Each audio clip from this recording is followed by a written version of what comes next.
Jadi demikian Nabi Nuh setelah membuat perahu, maka naiklah sebuah penumpang yang mau taat kepada Allah. Datanglah banjir, tapi putranya yang sudah di dalam perahu yang dinyatakan di dalam riwayat, ternyata putranya itu lompat meninggalkan perahu.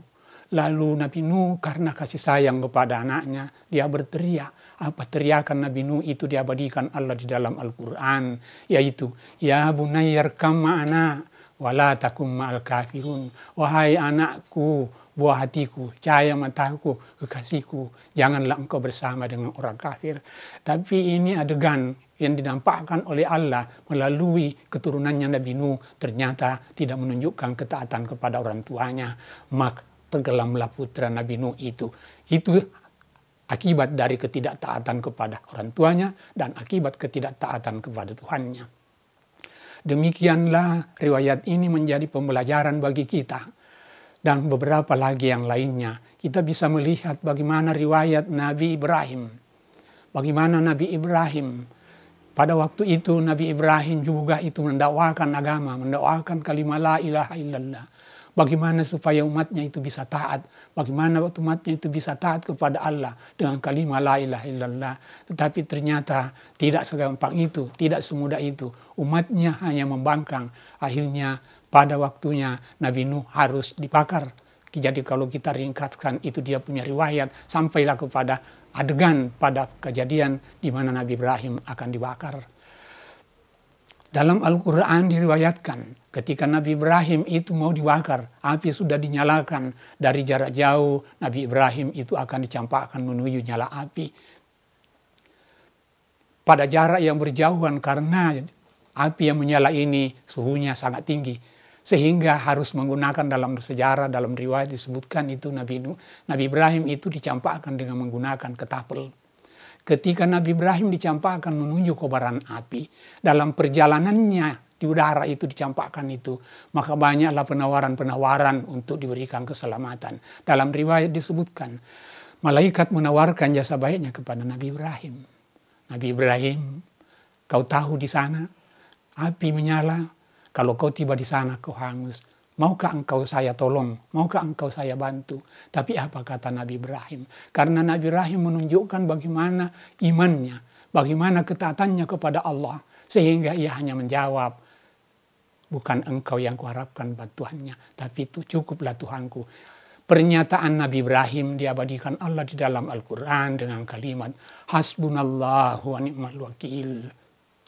Inilah juga menjadi warisan bagi kita. Bagi kita ini supaya senantiasa kalimat ini diulang-ulang. Hasbunallah wa ni'mal wakil. Hanya cukuplah Allah menjadi penolongku. Demikianlah Nabi Ibrahim memperlihatkan ketaatan dan imannya. Menjadi riwayat, menjadi sejarah bagi kita. Menjadi acuan bagi kita.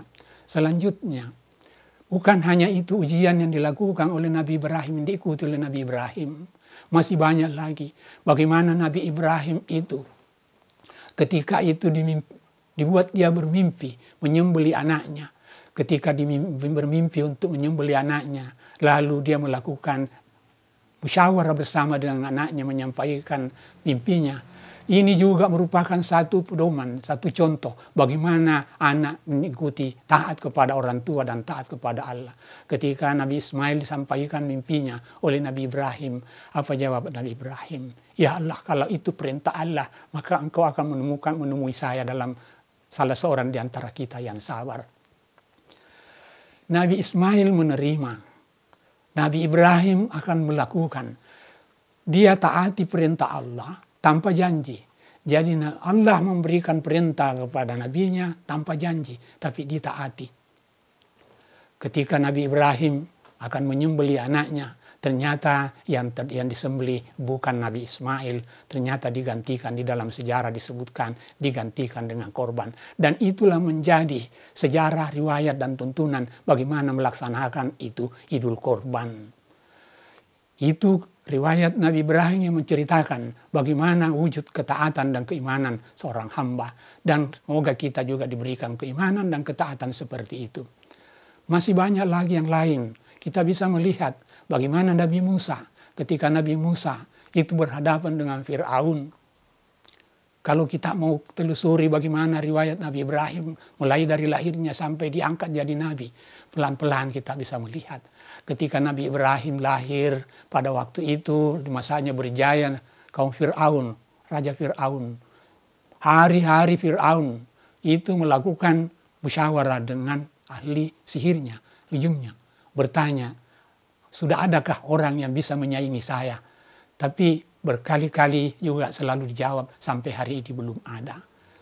Ketika Nabi Musa lahir, tanpa diketahui oleh Fir'aun, maka ahli nujum menyampaikan bahwa yang akan menghadapimu, yang akan menantangmu, yang akan menyaingimu, sekarang ini sudah lahir.